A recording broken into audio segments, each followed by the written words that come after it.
I'd like to introduce Dr. Mercola, and we are going to be talking today about biohacks to improve mitochondrial function. Thank you so much for, being here and talking about this today, Dr. Mercola. Well, thank you for having me. It's great to be here, Kristen.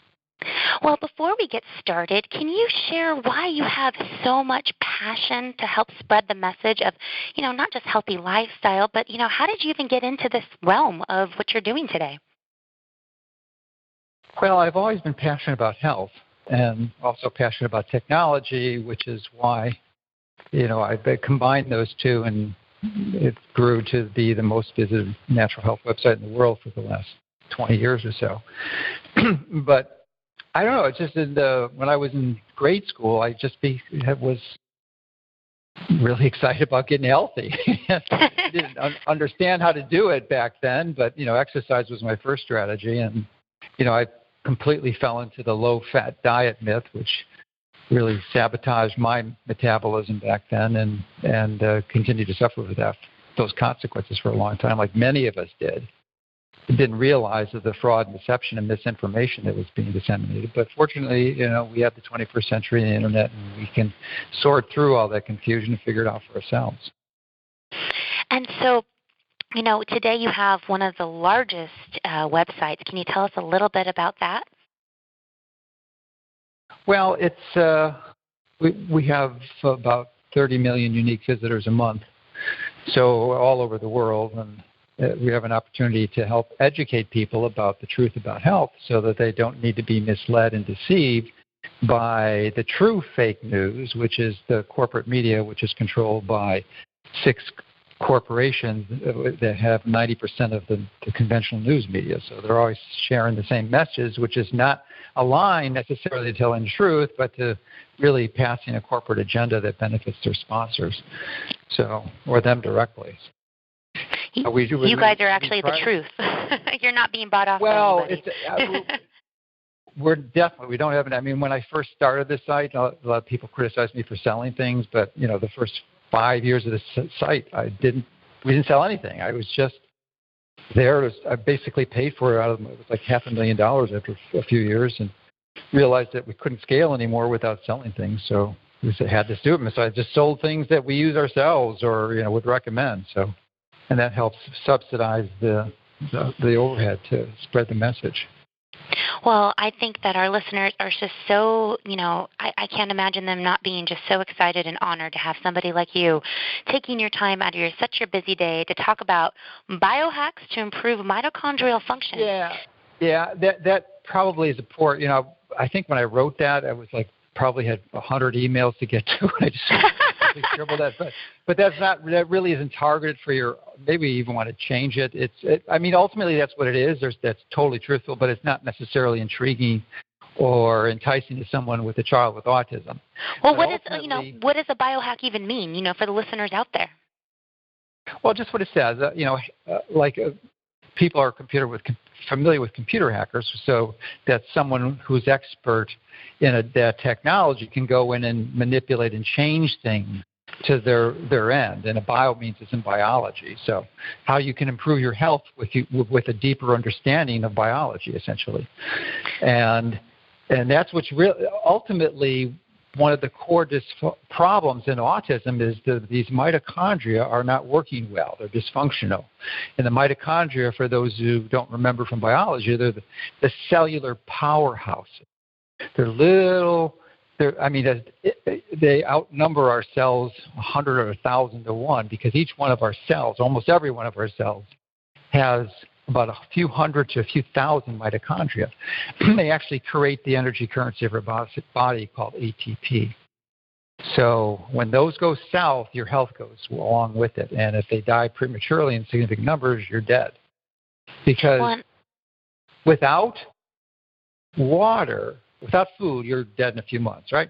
Without water, a few days. Without mitochondria, a few seconds. Oh, wow. That's it. You are gone.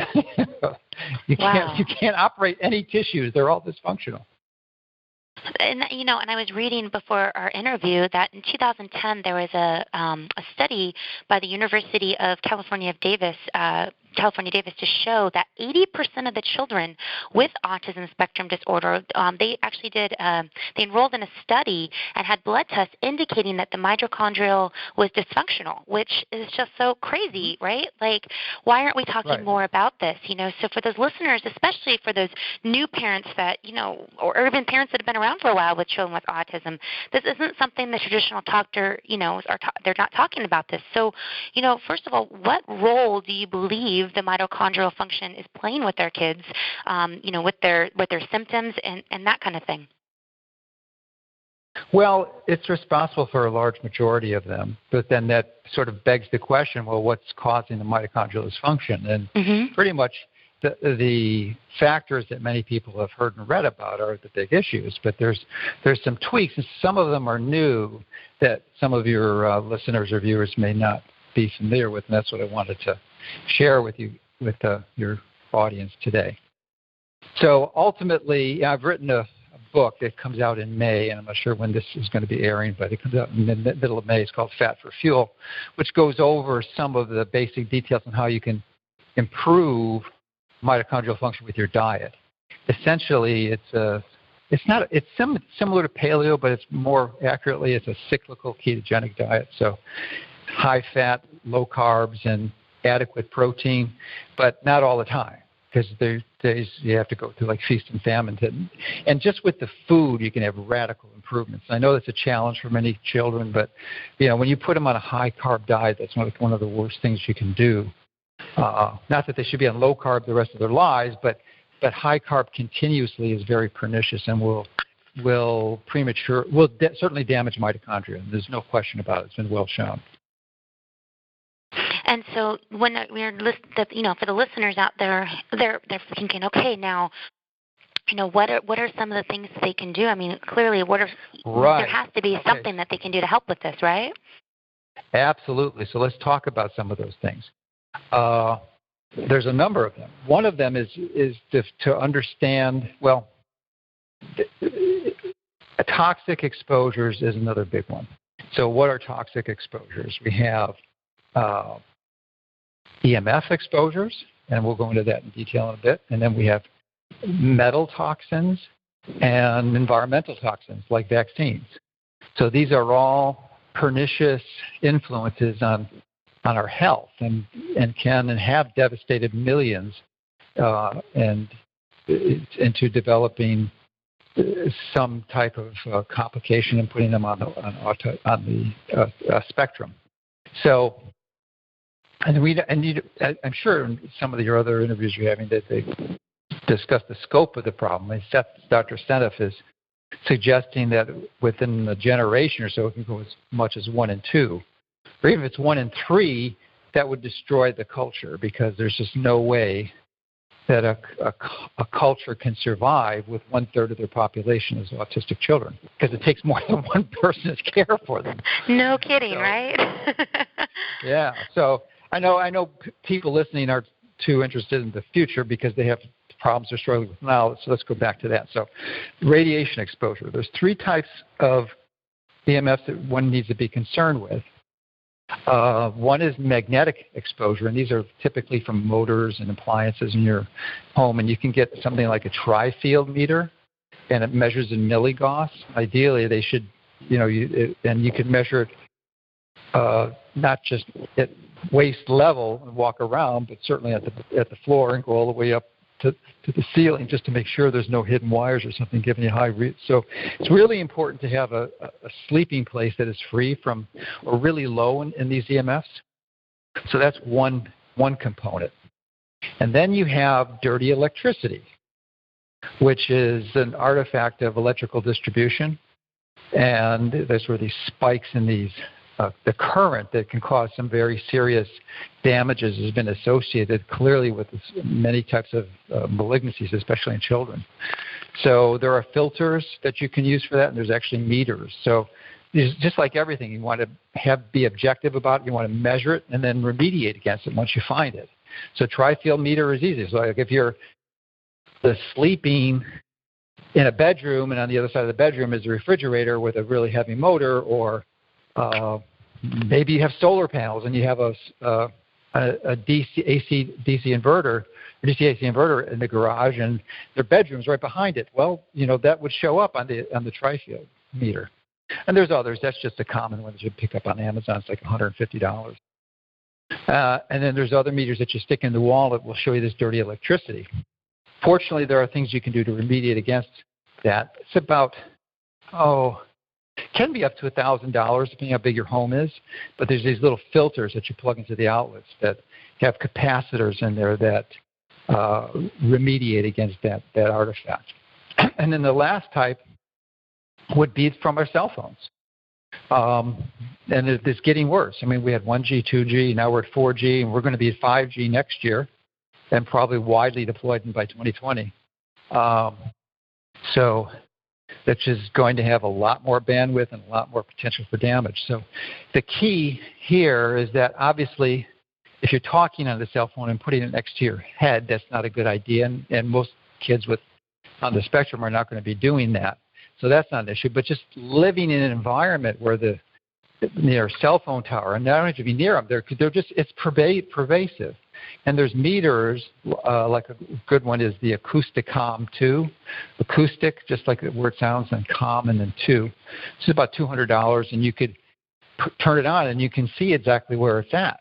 And you'll see that, I mean, unless you're like in some very remote rural area, like in the middle of a national park, you're going to have a lot. It's just, that's the nature of living in the United States. So fortunately, there are things you can do to remediate against that, and that's like putting a fabric canopy that's made of special material. It typically has copper and silver threads in it that essentially forms a Faraday cage, which is amazing. It just does not allow any of that radiation into that space. It's just neutral and quiet. When you put the meter in there, it just goes silent, which is pretty amazing. So if your child can sleep in an EMF-free space, and maybe even ideally turn off the power to the room, then actually you wouldn't have to be worried about the dirty electricity because there's no power, there's no dirty electricity in the circuits, at least in that room. That would be another way, because you've got to have them sleep in a healthy environment. It's really crucial to repair and restore. And if they aren't able to do that, then other toxins that they're exposed to in the environment, which are pervasive, like just the food supply. The vast majority of the food is contaminated with glyphosate. Even if it's grown organically, they spray like 5 billion pounds of this a year in the world, every year.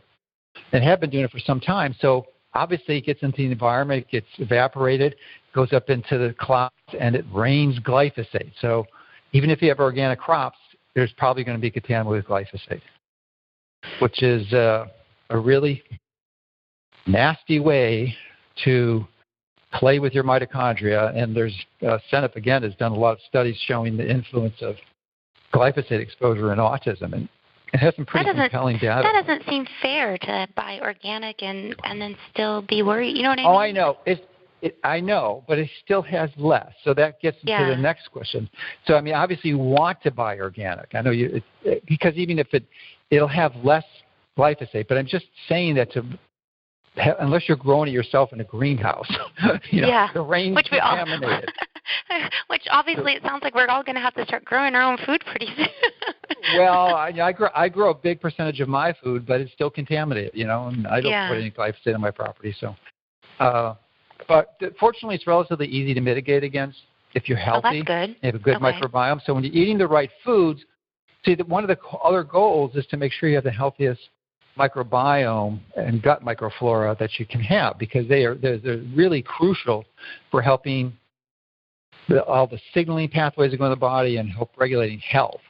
So that's why if you have a good diet, you have a good health-promoting bacteria rather than disease-causing pathogenic bacteria. So, and lots of good vegetables, of course, organic, and the fibers will go and serve as a good fuel for them. And then when you're not having sugar and foods that turn to sugar real rapidly, then you're not feeding the disease-causing bacteria, yeast, and fungi. So getting back to the glyphosate issue, you can detox that and repair some of the problems. There's a variety of ways. One of them, I stopped seeing patients about 10 years ago, so I don't have direct clinical experience. But one of my good friends is Zach Bush, who's developed this product called Restore. And I think it's becoming more popular in the autism community. Have you heard of that before? Yeah, I actually just met with some of the people at the booth at the Soho at the Natural Products Show in Florida, and then I went out and bought some, and we're trying it right now. So it looks like a great product.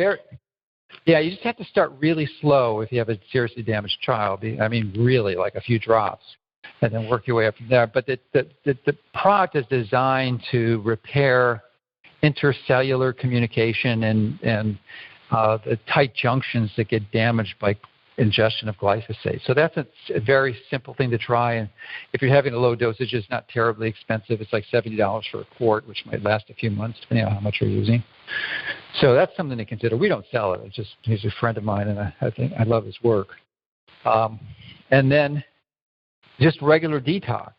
So I just spoke at Dr. Klinghart's event last week, and had a chance to hear his presentations again. It reminded me of some important components, and got some good updates too. There is a simple way to do this. Have you heard of the ionic foot baths? Yeah, actually, one of our partners is Ion. It's an actual Ion foot bath, and we actually have one. Is it Ion Cleanse? Yep, that's one of our partners at Autism Alliance. Yeah, that's one of our sponsors. Yeah, so well, I would endorse that too. I don't have any clinical experience with it, but from the data I've seen, it seems to be really compelling. And we actually wrote an article about 7 or 10 years ago, really debunking that whole process, and it was a good article. I think it's still valid because the majority of these foot baths don't work. They may be problematic. So the Ion Cleanse is a more expensive version. It's like $2,000. Mm-hmm. And it's kind of pricey. I mean, you can go to a clinician and get it done too. Like you can also rent them too. I own one, but you can also rent them, and so that's really helpful for families out there if you guys are interested.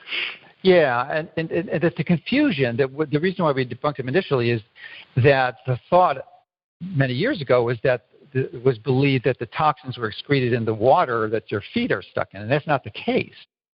It actually comes out in the urine like 3 days later. Oh, I didn't know that. Yeah, well, I didn't either. so I listened to Dr. Klinghart's lecture, but the studies have done. In fact, the company knows that, and they can show you the literature. Now, you only probably have to do it like twice a week or so, I think, typically. I mean, how often are you doing it? More than twice a week? Well, each protocol is a little different. So with our son, 5 days a week, but some people do it 2 to 4 times. It just all depends. Yeah, okay. So it's pretty, the only consumable there are the steel plates that you have to replace. But that appears to be the best. As far as I can tell, they are. If you're going to do it, that's the one. In fact, I got one for myself. So that's useful. Now, there's some other things you can do around that. That has to do with the introduction of light. And light is very powerful, and almost all clinicians don't understand it. It's photobiology, and you can really improve everything you're doing with an optimal diet and detox strategy just with simple light. So what do I mean by that? Well, let's go and start with the detox. First is a infrared sauna. Now, my favorites would be a tent sauna so that your head is not in the sauna. It's out. And you can they can fit children or adults depending on what size chair you put in there. So you put like a little stool for a child and a really small chair for a large adult. But I like to head out because there's no reason that your head has to be that hot. And typically you go for about 30 minutes or so. You build up to it, tolerance. But it's far infrared, and when you use one, you want to make sure it's low EMF because that's the problem. There's a lot of cheap ones out there that don't pay attention to that, and then you're going to have the high milligauss. You can easily check that with a tri-field meter. You should check it. I mean, even if they say it's low EMF, they might be lying. A lot of companies do that. Yeah. Sadly. So then the other component, and then ideally you would do the ion cleanse after the sauna.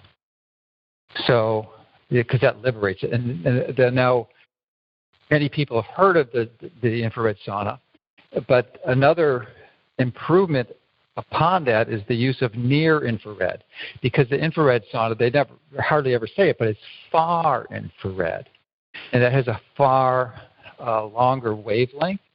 And near infrared does something very, very special to the mitochondria. And red light will do this too at about 660 nanometers, and the near infrared is about 830 or so. And what that will do is there's a protein in the inner mitochondrial membrane, the cytochromes. I think it's the first and the fifth, I think, of it. That have these cytochromes that are chromophores. They have absorbed this frequency. And when they absorb it, this energy gets transferred to the mitochondria, makes it far more efficient and produces more energy and ATP, and repairs the cell damage. It helps repair it. It's amazing stuff.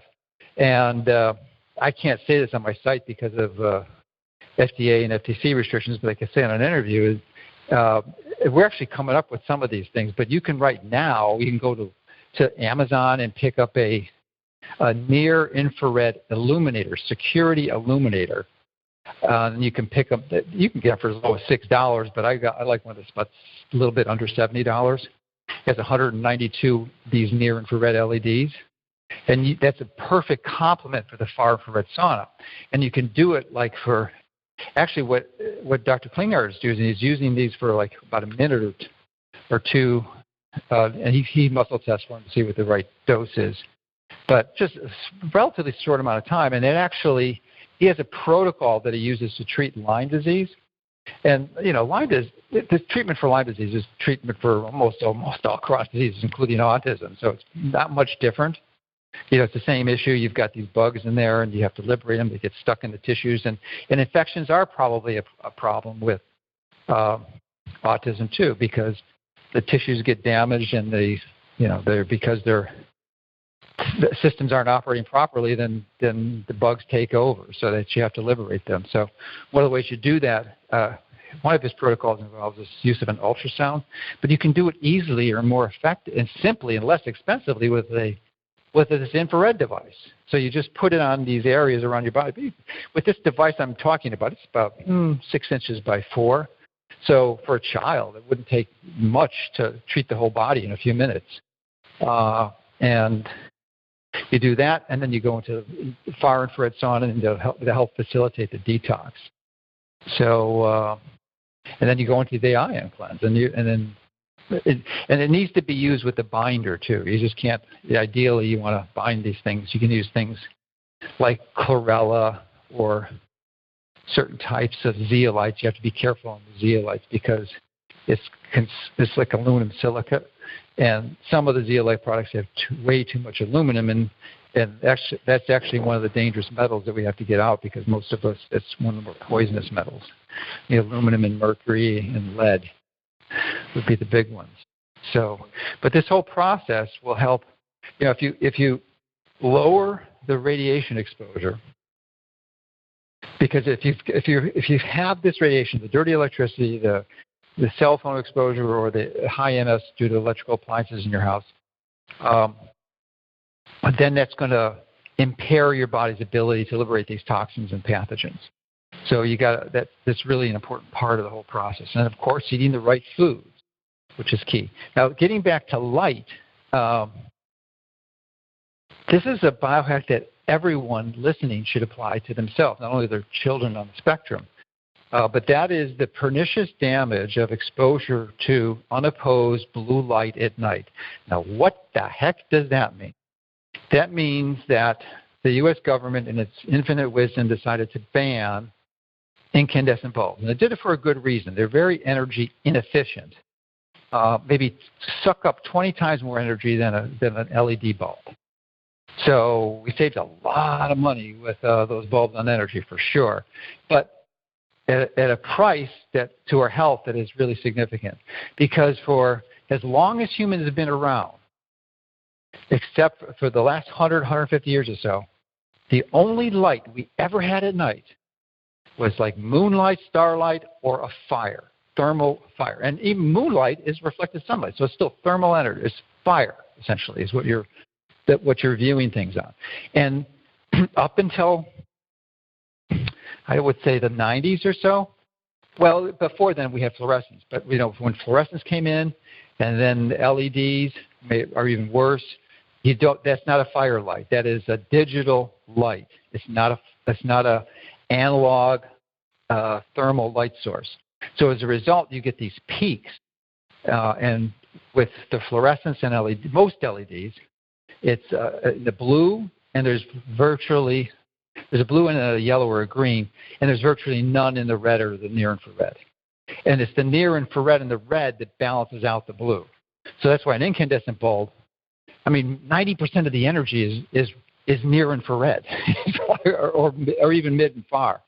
So that's why but you can't see with that. If you get that security illuminator from Amazon, you'll see when you turn it on at daytime, you won't even see it. Oh, a point on that. It has a photo electrode on it at the bottom, and it's not designed for human use. It's designed to light up at night when the cameras want to use the lights as a light source. So you have to put a piece of black tape over that, otherwise it won't come on in the daytime.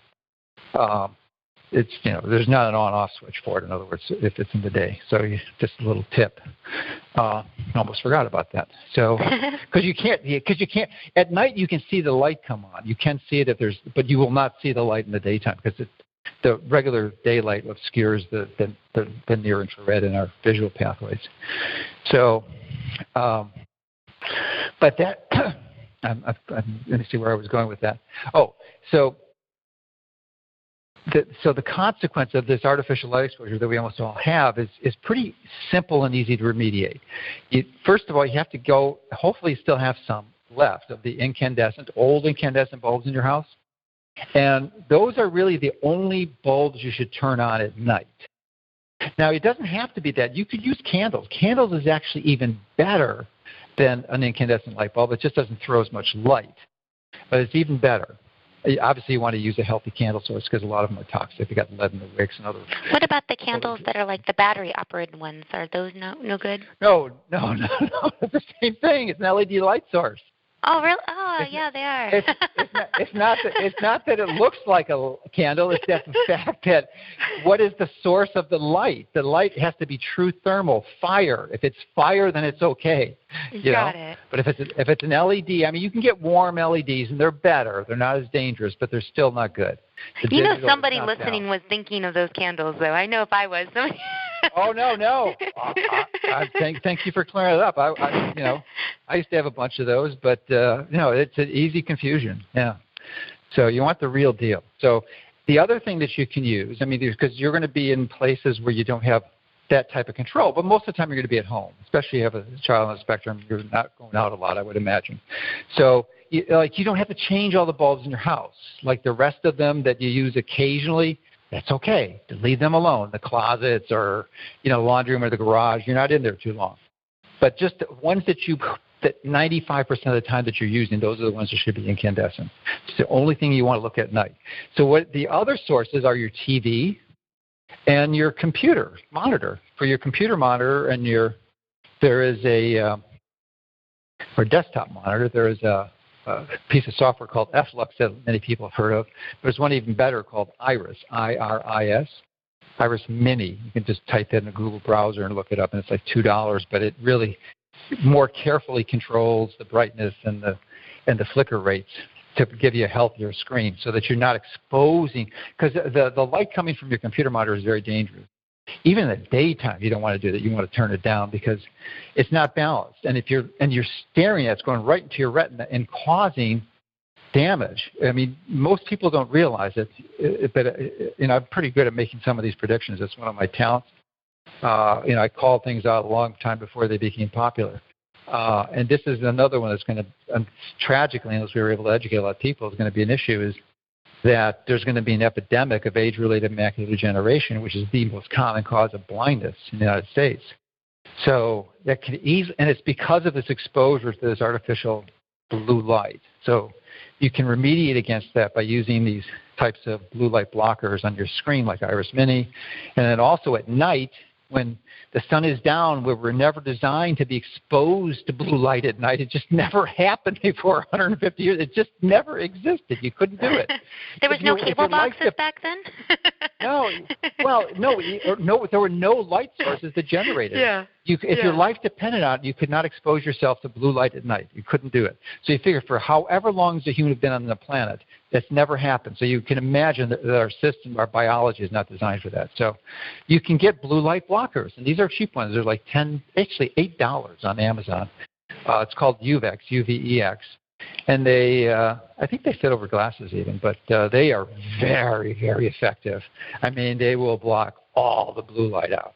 They don't look, they're not cosmetically elegant, but they work. They work. So you can get it for the whole family and protect them. So, you know, when you're, and I wear them when I drive too. I call them reverse sunglasses. You know, so when the sun goes down, I put them on. Unless you're in your house, you know, but I put them on even my house, you know, too. I mean, because typically, you know, as soon as sunset comes, I've got my glasses on. That's it. That's my personal rule. I guess there was an environment if it just had candles, that'd be okay. But you know, that's what I typically do. And so you can get that on Amazon. You said it was UVEX? UVEX, right, a UVEX blue blocker. So this is information that even many litter physicians in autism treatments wouldn't be aware of, but it may have profound influences on the treatment protocols. And it's simple, you know, it's simple, maybe not. It's easy for sure, and it's relatively inexpensive. And the near infrared I think is going to be the emerging new concept of how to add treatment therapies. In fact, right now there are many studies being done that show clear effectiveness in the treatment of the opposite of autism, which is Alzheimer's, which happens on the other end of the spectrum, right? And brain damage. Well, this infrared light just passing through the skull, which would probably be another good place to put it, could have enormous benefits, and actually is reversing many of these patients with Alzheimer's. People who are on dialysis and on the list for transplants, they're finding they're able to get them off the transplant list just to put them over their kidneys. I mean, it's pretty amazing. Now, it works even better if you integrate all the other strategies we talked about, and probably many of the other ones that your other speakers are going to talk about too. So, but, you know, foundationally, most of the diseases we're exposed to are related to really dysfunction in lifestyle and environmental exposures. So if you can correct that, it will treat just about any disease. Now, there's obviously some individualization and customization protocols and treatment strategies, but for the most part, if you just apply the journal, you're going to see magnificent improvement. And, you know, I've been treated autistic patients for 15 years or more now. But it provided, I just got a great joy out of seeing children regain their ability to communicate and become verbal again, and, you know, actually go back to school and even graduate, you know, from college. You know, I've seen many of my patients do that. So does it matter the age? Does it matter the age that you know, because some of our kids are a little bit older, like my son's, you know, 15. Yeah, I know that. Yeah, no, there's, you know, there are some strategies that work even better when the children are older. And I just remember reading that one last week or two, and I just don't remember what specific one it was. But I would never give up hope. And these things do work, you know, and especially the photobiology is, you know, that's something that it's probably a strategy you haven't heard about before, this near infrared. No, I haven't. Very, very useful. Because I own an infrared, but I've never heard of the near. Well, infrared is the generic. Infrared is composed of three basic spectrums: the near, mid, and far. So it's the near that is the magic. Far is really for detox. It has some benefit too. It structures your intercellular water. And then just the other thing with light is to get outside. Imagine that. To get outside. You know, expose as much of your skin as you can. And if you're, you know, if an infant, you can expose the whole body. They could be naked outside and not get a ticket or get arrested. You know, that's fine. But obviously never get sunburned. We're approaching summer, so you have to be careful and cautious. You never want to overdo it. Too much of anything is probably going to be problematic. So just regular sun exposure is very healthy. And the other thing you can do is another biohack that's relatively inexpensive is something called cold thermogenesis. So especially if whoever you're treating is overweight, this will radically increase something called beige and brown adipose tissue, which is brown adipose tissue is called BAT. All the moms right now, they're listening. All the moms right now are going, okay, wait, what did you just say? Yeah. It's a very simple biohack. With 2 out of 3 people overweight in the country, it's, why wouldn't you want to know about that? But it's a simple biohack where you expose yourself. You could just as simple as when you do your shower. It's really maybe one of the most challenging things to do, to turn that shower handle all the way to cold, but you do it. And then, it's a challenge, for a few seconds, but then you build a tolerance to it, and then you shift it back to hot, and you just alternate hot and cold, hot and cold. Even better is to dive into a pool, like where I live now. I've been doing this all year, and actually in the winter it got down to, I live in Florida, so it doesn't get too cold, but it was getting to the mid-40s, and I don't know if you ever jumped in a pool in the mid-40s, but it's cold. That's cold, yeah. Yeah. So, but anyway, you don't do that right away. You work into it. You may start in the 70s, 60s, and 50s, and you work your way down. But that's a powerful strategy. And, most of us really are in a comfort zone, and we've been so for like our humans, just like the light for the last 100, 150 years. How long have we had, indoor heating and cooling? We just, it's a relatively recent innovation. So normally our species was exposed to these pretty extreme environmental shifts unless you lived in the tropics. So as a result, our physiology and our body is adapted to that type of swing, and when we don't do it, we lose this metabolic flexibility. And one of those things is brown fat. And brown fat is, why is it brown? It's brown because it's full of extra mitochondria. What do mitochondria do? They burn fat really well. So, the details of how to improve your dietary changes are in the Fat for Fuel book, and it's definitely a great resource.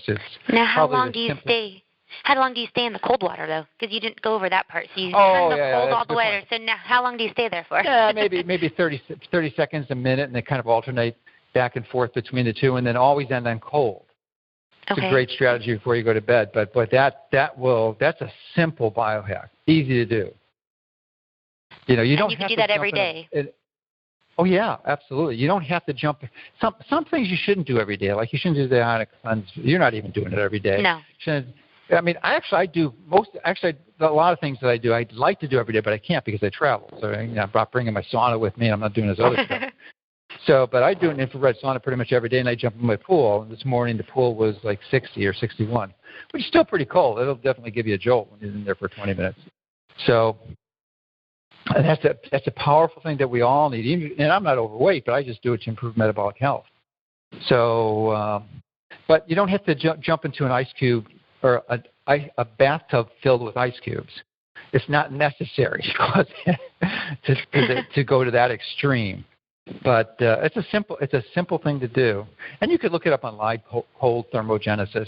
And or go to YouTube. There's a lot of different more details on it. Just to be aware that it's a concept that many people aren't utilizing and could really improve your mitochondrial health. Simple thing. So basically, it doesn't matter the age. You're constantly being able to kind of restore your mitochondrial function. I don't know, back to original state, but at least being able to help it, regardless if it has been damaged. That's what it sounds like. Yes, absolutely. And these same strategies work. Most of the people listening to this have a child with autism, but they may have a parent with Alzheimer's. It's the same strategies that are going to work. It's identical. It really is. You got to get rid of the metals like aluminum, mercury, and lead. So you have to go through the detox. You have to limit the exposure to EMF. You have to optimize the diet. And you can use biohacks with the light and with cold thermogenesis. And exercise, of course. But, that to have a child engage in an exercise program is probably not going to be a really easy strategy. But for an adult, it's certainly something that's useful. Now, if I'm a parent listening, I'm thinking to myself, what symptoms am I looking for? Is there testing? How do I know my child has mitochondrial, basically dysfunction at this point? Are there signs and symptoms? Well, is there testing? That's a good question. There are no specific tests outside of a laboratory that can measure these things. I mean, you can do electron micrograph. I mean, these are really cells. These are inside the cell. They're not outside the cell. So, I mean, you can see it really, and this also works for cancer. One of the two men listening to this will get cancer in their lifetime, one in 3 women will. And that is not skin cancer. That is not including skin. We're talking serious cancer. So wow. It's the same dysfunction. So you can assume that if you have cancer, it's almost 100% guaranteed you have mitochondrial dysfunction. That was the initial motivation for me to write this book. But it's the same issue for everything else. These mitochondria are poisoned. They're poisoned by the heavy metals, aluminum, that's just pervasive in our environment. It's sprayed in geoengineering sprays. So it falls on the earth. You're exposed to it. So you get that. You get the mercury from the mercury fillings you had or the seafood you're eating. And then lead from the leaded gas has been, that means we don't have any more, but it was around for 50 years. And contaminated the environment like crazy. So these poison your biology and your mitochondria specifically. So if you have some type of dysfunction, you can almost be assured that the mitochondria are at the core of it. And you're going to hear more and more about that in the future as more physicians begin to appreciate this and to study it and to actually seek to implement interventions. And I don't think there's been – I was trying to look this up this morning, but my guess is that one of the reasons that these EMF exposures and microwave frequencies that you get through cell phone towers are so dangerous is because they poison the mitochondria. They actually damage them. And they're getting these signals, the frequencies that they're never designed to be exposed to. And that's why you need the silence. It has to be quiet. That's why you have to be in this neutral cage at night when you're sleeping. You're not exposed to any of this noise that gives your body time to repair and recover. It's just like exercise. A lot of people think exercise is great, and it is. I mean, you need it, but the actual exercise itself is damaging. It causes harm and damage when you do it. But the beautiful thing is that it is necessary because the magic occurs in the recovery afterwards where you actually become healthier and stronger. And if you didn't exercise at all, you'd be even worse than not exercising. So it's the repair and recovery phase where most of the magic occurs. Now, what kind of outcomes, because I'm thinking as you're talking, several years, my grandmother's passed, almost 7 years ago now. And prior to her passing, she lived with us the last 2.5 years of her life, and she had Alzheimer's, and then my son had autism. So I really was living in a world on both sides of the spectrum, which is what it felt like. And I suspect many of your other viewers are too. It was an honor to be able to take care of her. But at the same time, I always felt like there were so many things we were doing for our son that I felt was also for her, it was really helpful. And for her, I could only do so many things because I couldn't get her into a hyperbaric oxygen chamber and I couldn't get her into the infrared sauna because she just wouldn't go in. But, I really focused on water and clean foods and some other things. And, you could have used infrared lights. Yeah, if I would have known about that, gosh, I would have loved to have done that. They actually have transcranial infrared lights that's being used in research, but they cost like $1,600. I'm just suggesting something that costs $70. Well, I like the $70. For me, it's like, I'll try anything that is not going to hurt somebody, right? And especially if it's not a ton of money and a huge investment, Right. I mean, light doesn't hurt you too. I mean, it can. You can get sunburnt, but, if you use it wisely, it's not going to hurt you. Yeah, and for something for $70 that you can at least try, I think these are all great options. Now, my question, though, is, what is the outcome of the treatments? Like, when would we start seeing something positive come about from that? Like, how long does it take for the mitochondrial function to kind of rejuvenate, for lack of better terms? Well, no, that is a great term, and that's actually what they do. There's two processes that goes on. It's called mitochondrial biogenesis, which the mitochondria actually reproduce themselves, and there's mitochondrial autophagy or mitophagy where they actually kill off the bad ones and damaged ones. So there's this constant repair and renewal process, and your body can recover is the point of that. But how soon can it recover? That's a great question, but there is no specific answer because it depends. It depends on how damaged they are to begin with, how severe, how pathologic is the process. What are the causative factors? How many toxins do you have on board? What's your EMF exposure? Is your diet right? Do you have your light exposure also? When the more of these you integrate, the better. Oh, another important part of the diet, I kind of skipped over the diet. Usually that's my passion, is the diet, but it's just not as crucial here, and I just didn't. A lot of people have heard about that anyway. I just wanted to add new things. But with respect to the diet, it is crucial, and I know that a lot of kids with autism have these eating challenges, but they have to get DHA. DHA is a very specific fat. It's primarily from seafood. Some people try to get it from plants like hemp or flax or chia, but that has a smaller omega-3 fat, which is ALA, and it's only 18 carbons, and DHA is 22. So that's going from ALA to EPA and then to DHA, and the conversion is really, really poor, especially in someone who's metabolically damaged. So ideally, the best way to get DHA is from seafood. Or like a cod liver oil, maybe? No, that's not the best way. The best is real seafood, clean seafood, one that's not contaminated with mercury, dioxins, PCBs. So there's not many fish that do this. Wild Alaskan salmon is one.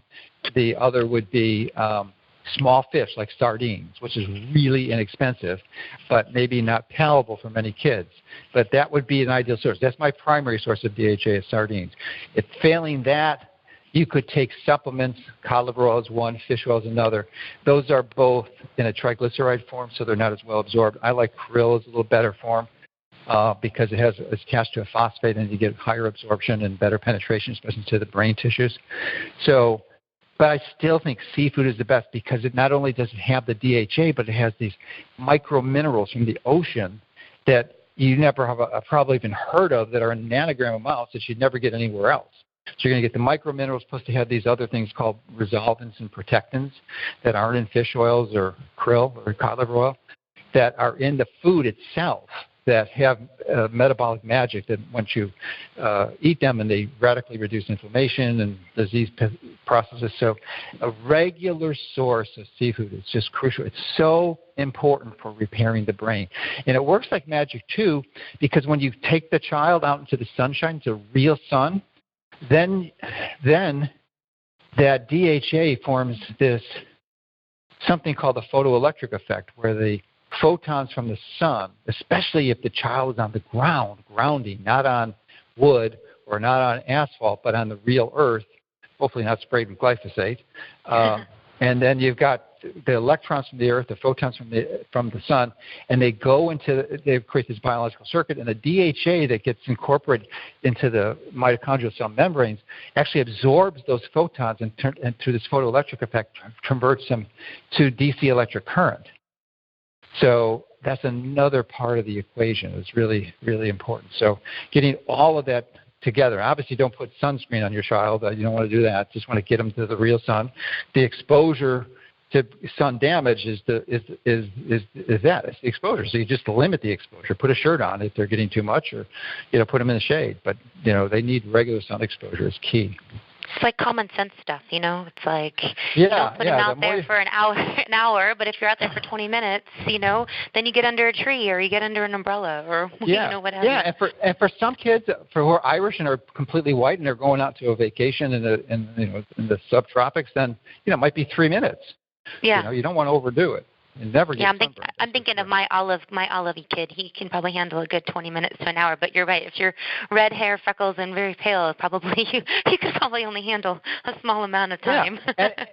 And it's not that they're deficient anyway. They just don't need any more. Their body's telling them that's enough because they don't have this pigment which serves as a filter block that would help that. You could actually, astaxanthin is an interesting supplement too. It's really the most potent bioflavonoid and phenomenal, or not bioflavonoid, carotenoid is what I meant to say, available and really helpful to prevent age-related macular degeneration, but also serves as an internal sunscreen.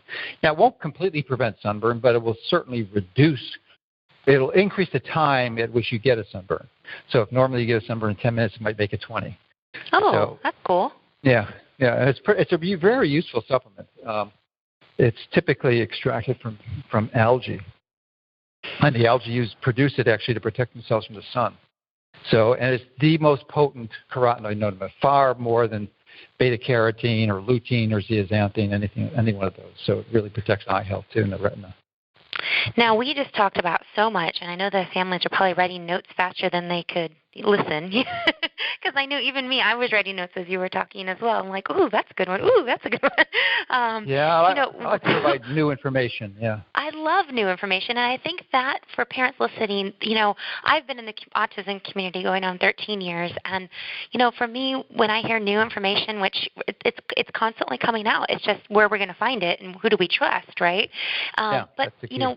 What that reminds me of is that there's hope. We're not, this is not an end-all, be-all. It's, okay, guys, we got to keep looking. We got to keep researching. We got to keep finding the right people to talk to. And so I'm so grateful that we found the right people to talk to like yourself. And, what are maybe 2 or 3 things, because we talked about a lot, that maybe leaving the families with, maybe next step, easy steps, and what message do you want to leave with them?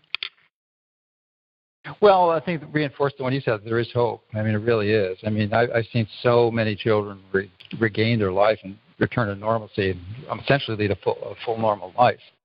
So it's not necessarily easy, as you well know, but you can do it. So stick in there. Don't give up. Don't give up hope would be probably the primary message.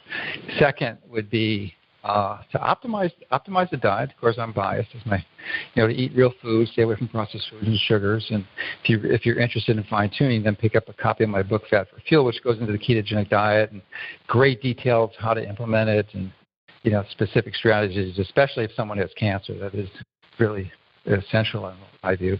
But then to optimize the light exposure. The light exposure is almost as important as eating the right foods. So stay away from artificial lights, wear the blue blockers at night, and get some incandescent bulbs, so the ones you use at night are key. And expose yourself to sunshine, because I'm not a big fan of taking. In fact, I haven't taken vitamin D supplements in 10 years, and I have a very healthy vitamin D level because I expose myself to the sun, which is hard to do in the winter, of course. But you're taking oral supplemental vitamin D may be useful, but it's only a last resort. You really want to get it from. That's the key. And then movement. I mean, if they're not, obviously most kids don't need a formal exercise program, but again, as long as they're moving, that's what exercise is supposed to be anyway. It's just a movement throughout the day. This whole time I've been talking to you, I've been walking throughout my house. I put in like 2,000-3,000 steps. So because your body is designed for it, you're not designed to sit down all day. I mean, that's disastrous. So, and will definitely impair metabolic health. So, I think that's a good summary. Now I feel guilty. Wait. I've been sitting. I've been sitting. You've been walking. What? I could have been doing. Yeah, I've been walking the whole time. Yeah. But then remember the EMF exposures that we talked about early on initially. So that's key because you can poo-poo it, but your biology is not. I can assure you, you've got to optimize that. In fact, many of these steps will not work unless you remove the EMF, the pathogenic EMF influence on the body. So it's really important. Well, where do people, I know you had said over 30 million a month visit your site. How do we get, people listening today, if they haven't been to your site, what is your site and how do they find it? Yeah, that was unique visitors, so 30 million different people. Yeah. That would be Mercola.com, my last name. I was an early adopter. I actually started my website before Google started theirs. Wow. It's been around a while. Mercola, Mercola.com, and we've got a daily newsletter. And we don't specifically focus on autism. We focus on challenges, the environment, regenerative agriculture, vaccines. Every Tuesday we talk about some of those things, and fitness and basically some of the fraud and deception and manipulation that these corporate influences are trying to pull off on you and get away with. And we take the covers off of it and expose the lies and help people understand what the reality is. Well, and I think it's important, as we talked about earlier, to find, trusted sources. And you're definitely a trusted source. I have so much respect for you. And your book, you said, comes out in mid-May. So definitely people can, I'm assuming, go to the bookstores and Amazon and probably on your website as well. Yeah. No, it's just on Amazon. We don't sell on our site. We may in the Okay. future, but Okay. really not maybe not until the fall or something. Gotcha. So Amazon and the bookstores, guys, go buy his book. And thank you so much. I mean, at the very end of the day, we definitely have some great tools here. And, guys, don't give up on hope. I mean, there's so much new coming out, and we just have to, like we talked about, look at the right places to find it. So thanks so much, Dr. Mercola, for taking time in your busy day to help so many families out there. All right, Kristen. Happy to do that.